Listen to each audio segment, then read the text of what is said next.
కొల్లాపూర్ మండలంలోని ఎల్లూరు రెవెన్యూ శివార్ల గల survey number 359, 60, 64, 65 survey నెంబర్లు గతంలో కొల్లాపూర్ రాజా దగ్గర పనిచేస్తున్నటువంటి వ్యక్తులకు ఎల్లూరుకు చెందినటువంటి పెంటయ్య, బాబు, సురేషు ఇతరులకు సీలింగు యాక్ట్ ప్రకారం వారికి అప్పచెప్పి ఈరోజు భూముల ధరలు పెరుగుతున్నామని వాటిని తిరిగి ఇతర కార్పొరేట్ కంపెనీలకు కొల్లాపూర్ రాజు విక్రయించడం అనేది క్షమించడం నేరం. ఈ పట్టాలను రద్దు చేయాలని భారత కమ్యూనిస్ట్ పార్టీ సిపిఐ ఆధ్వర్యంలో అక్కడ స్థలాన్ని విజిట్ చేసి మరియు ఎంఆర్ఓ కార్యాలయం ముందు ఆందోళన నిర్వహించి ఆ పట్టాలను రద్దు చేయాలనేది ఒక పట్టా మార్పిడే కాదు, ఇందులో అనేక చట్టాలను ఉల్లంఘిస్తూ ఆ కార్పొరేటు వ్యక్తులకు అనుకూలంగా అధికార యంత్రాంగం మొత్తం కూడా నడుచుకున్నది. అటు ఫారెస్ట్ కానీ ఇటు రెవెన్యూ కానీ వాళ్ళ చట్ట ప్రకారం ఇదన్నీ కూడా ఉల్లంఘించిన దీని పట్టాలు రద్దు చేయాలని సిపిఐ డిమాండ్ చేస్తుంది. కానీ అధికారులు నిమ్మకు నేరెత్తనట్టు రాజకు సపోర్ట్ చేస్తున్నారు. దీనిపైన ఉన్నత స్థాయి అధికారులు కూడా ఫిర్యాదు చేసి బాధిత రైతుల పక్షాన కమ్యూనిస్ట్ పార్టీకి అండగా ఉంటామని సందర్భంగా తెలియజేస్తున్నాం.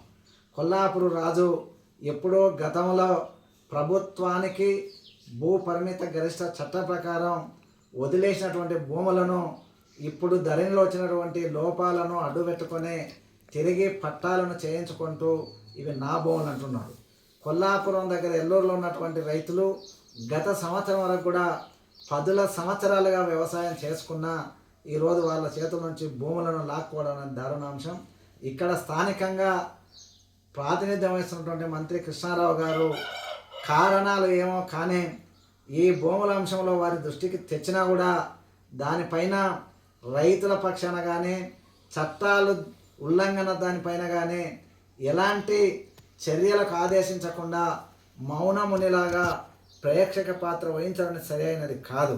వీరి గతంలో అసదపూర్ భూములకు సంబంధించి రాజు కోర్టుకెళ్ళి పట్ట తెచ్చుకున్నటువంటి సందర్భంలో ఇది తప్పు, ఇది ప్రభుత్వ భూములని గట్టిగా వాదించినటువంటి ప్రస్తుతం మంత్రిగా ఉన్నటువంటి కృష్ణారావు గారు అప్పుడేమో మాజీ ఎమ్మెల్యే ఉన్న నాడు రాజు చేస్తున్నది తప్పని గట్టిగా చెప్పిండు.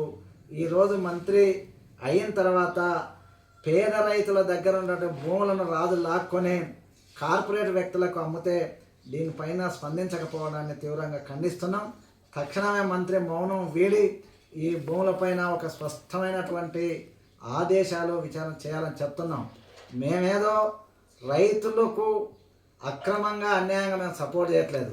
గత సంవత్సరం వరకు కూడా ఉలవసేను, మొక్కజొన్న ఇట్లాంటి పంటలను సాగు చేసిన రైతులు, జొన్న ఒక 50 సంవత్సరాలు 60 సంవత్సరాలుగా భూములను సాగు చేసిన రైతులకి ఈరోజు మీకు హక్కు లేదంటున్నారు. ఇది తీవ్రమైనటువంటి ఖండించదగ్గ అంశం. వారికి గతంలో నిజాం నవాబు ప్రభుత్వం కానీ కొల్లాపురం సంస్థానం నుంచి జారీ చేసినటువంటి పాత పాస్బుక్లు అంటే నిజాం నవాబు కాలం నాటివి, కొల్లాపూర్ సంస్థానం నాటి కాలం నాటి బుక్కులు అనేటివి రైతుల దగ్గర ఉన్నాయి. దాని బుక్కులను బట్టి చూస్తేనే వాళ్ళకు పూర్తిగా ఆనాటి రాజు ఇప్పటి రాజుగారి తండ్రి అయినటువంటి ఆనాటి రాజు తన దగ్గర పనిచేసినటువంటి వ్యక్తులకు అందులో ప్రధానంగా కేంద్ర ప్రభుత్వం తెచ్చినటువంటి భూస్వామ్య చట్టాన్ని అనుసరించి వారికి భూములను అప్పచెప్పడం జరిగింది.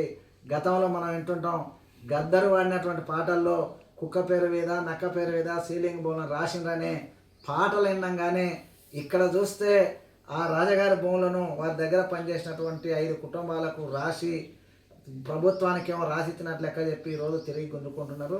దీనిపైన ఆర్డీఓ గారు, జిల్లా కలెక్టరు వెంటనే స్పందించి తక్షణమే ఇతరులకు అమ్మినటువంటి రిజిస్ట్రేషన్ రద్దు చేయాలనేది సిపిఐ డిమాండ్ చేస్తుంది. ఆ భూముల రిజిస్ట్రేషను రద్దు చేసి ఏదైతే పేదలు సాగు చేసుకున్న వ్యక్తులకు ఆ భూమిని అప్పచెప్పే వరకు కమ్యూనిస్ట్ పార్టీ ఎంత దూరం అయినా వెళ్తుంది. దీనిపైన ఉన్నత స్థాయి అధికారులకు ఫిర్యాదు చేయడంతో పాటు ప్రజాక్షేత్రంలో ఆందోళన కార్యక్రమాన్ని కూడా నిర్వహించి భూములు దక్కే వరకు మేము కృషి చేస్తామని కమ్యూనిస్ట్ పార్టీగా ఈ సందర్భంగా హెచ్చరిస్తున్నాం. మరొకసారి మంత్రి గారికి విజ్ఞప్తి ఏంటంటే తక్షణం మీరు మౌనం వేడి దీనిపైన స్పష్టమైన ప్రకటన చేయాలనేది కమ్యూనిస్ట్ పార్టీగా డిమాండ్ చేస్తుంది.